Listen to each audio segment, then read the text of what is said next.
Aujourd'hui, nous allons parler de la stabilité des prix. La stabilité des prix est définie par le Conseil des gouverneurs de la Banque centrale européenne comme une progression sur un an de l'indice des prix à la consommation harmonisé inférieur à 2% dans la zone euro. Excusez-moi, pourriez-vous expliquer ça plus simplement, s'il vous plaît? Bien.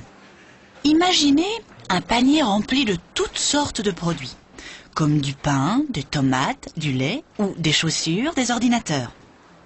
On contrôle le prix de ce panier régulièrement et on calcule la hausse annuelle du prix, ou plus rarement la baisse.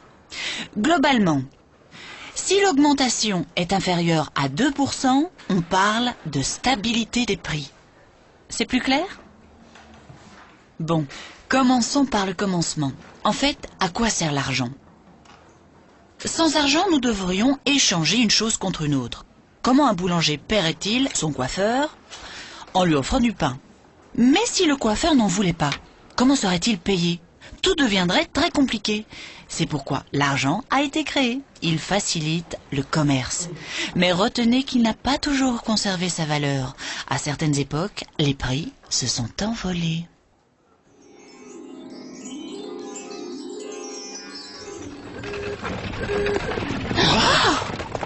Mais qu'est-ce qui s'est passé? Où sommes-nous?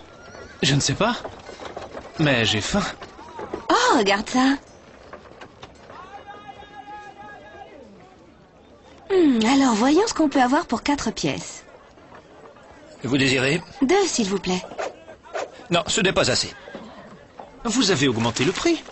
Mais pourquoi? Comme les gens ont de l'argent pour acheter plus de choses qu'il n'y en a à vendre, la demande pour mes gâteaux a augmenté. Et puis, le prix de la farine est plus élevé. Je dois régler le meunier. Le prix du bois pour mon four a augmenté aussi. Maintenant, ça me coûte plus cher de faire des gâteaux. Allez, au suivant. Pas de panique. Vous avez juste besoin de plus d'argent. Génial! Merci beaucoup. Mais c'est incroyable! Il continue d'augmenter ses prix. On ne pourra jamais rien acheter ici. Eh bien, il vous faut simplement plus d'argent. Attends un peu, je te connais.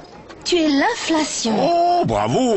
Comme vous êtes très intelligent, je vais tous vous récompenser par un prix en espèces. Non, arrête! Waouh! C'est génial! Non, ce n'est pas génial. S'il y a trop d'argent en circulation pour le même nombre de produits, les prix augmentent et l'argent perd de sa valeur. Vous avez vu ce qu'on m'a demandé pour ce poisson? C'est plus cher que le mois dernier. Avant, je pouvais me le permettre, mais plus maintenant. Les prix augmentent sans cesse, mais pas ma retraite. Et mes économies perdent chaque jour de leur valeur. Vous savez, c'est toujours les moins bien lotis qui souffrent dans des périodes comme celle-ci. Alors c'est donc ça l'inflation. Et quand ça commence, on dirait que c'est difficile de l'arrêter. Le revoilà! Fichons le camp!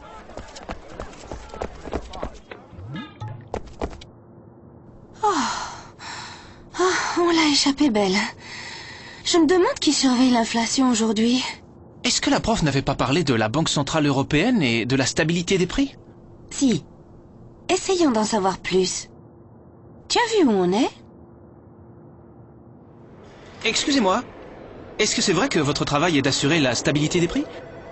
Comment est-ce que vous faites? Je peux peut-être vous aider? Bien, que puis-je faire pour vous? Voilà.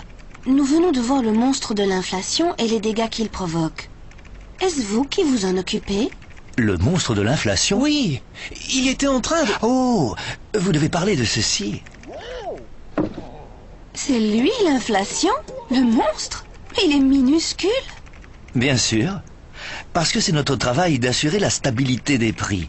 Nous nous efforçons de maintenir l'inflation en dessous, mais proche de 2% à moyen terme. Mais comment faites-vous? Nous cherchons à savoir si des risques menacent la stabilité des prix. Nous effectuons 2 types d'analyses. D'abord, nous surveillons un certain nombre de facteurs, comme la croissance économique et les prix du pétrole, qui peuvent faire grimper les prix à court terme. Ensuite, nous surveillons la quantité d'argent en circulation dans l'économie, car ce facteur pourrait faire monter les prix à moyen et long terme. Mais pourquoi? Nous avons constaté dans le passé qu'une inflation élevée était toujours accompagnée d'une trop grande quantité d'argent en circulation. S'il y avait trop d'argent pour trop peu de produits, on risquerait une hausse de l'inflation. C'est comme si tout le monde voulait acheter les mêmes gâteaux sur le marché. Oui, mais l'inflation ne survient qu'en cas de hausse des prix généralisée, pas seulement pour les gâteaux, mais pour tous les produits et tous les services. Mais qu'est-ce que vous pouvez y faire? Par exemple, pouvez-vous empêcher le boulanger d'augmenter ses prix? Non, nous ne le pouvons pas, mais nous fixons les taux d'intérêt. Je vais vous expliquer. Si vous prenez un crédit pour acheter une voiture ou un nouveau réfrigérateur, par exemple, vous paierez des intérêts calculés sur la base d'un taux d'intérêt. Autrement dit, le taux d'intérêt est le prix de l'argent. Plus le prix de l'argent ou taux d'intérêt est élevé, plus la demande d'argent sera faible. Il y a moins de chances que les gens empruntent de l'argent lorsqu'il est trop cher. Exactement. C'est pourquoi notre mission est de fixer le niveau des taux d'intérêt. Et cela pour s'assurer que les prix restent stables dans le temps. C'est ça. La stabilité des prix crée la confiance. Elle favorise l'épargne et l'investissement. Si vous faites des courses dans quelques mois, les produits coûteront à peu près la même chose qu'aujourd'hui.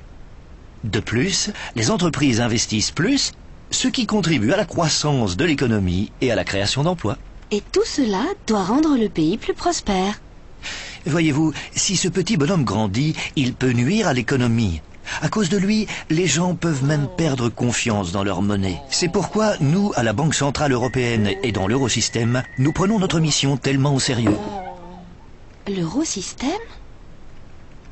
Il s'agit de la Banque Centrale Européenne et des banques centrales nationales des pays de la zone euro. Mais notre vigilance ne s'arrête pas là. Ah oui ? Oui. Regardez, c'est la déflation. Qu'est-ce que c'est que ça? La déflation est une diminution générale des prix. Mais ça a l'air bien. Ah, pas du tout. Tout comme l'inflation, elle peut nuire à l'économie. Par exemple, si tous les prix diminuent régulièrement, vous attendrez avant d'acheter quelque chose, en espérant que votre achat coûtera moins cher la semaine suivante, et encore moins cher un mois plus tard. Pour la même raison, une entreprise peut décider de remettre ses investissements à plus tard, et l'économie en pâtirait. Ces petits bonshommes sont destructeurs. Bien. Quel est l'objectif principal de la Banque Centrale Européenne et de l'Eurosystème? Bien. Maintenir la stabilité des prix. Bien. Et combattre le monstre de l'inflation. Pourquoi ne pas l'appeler ainsi? Oui. Super.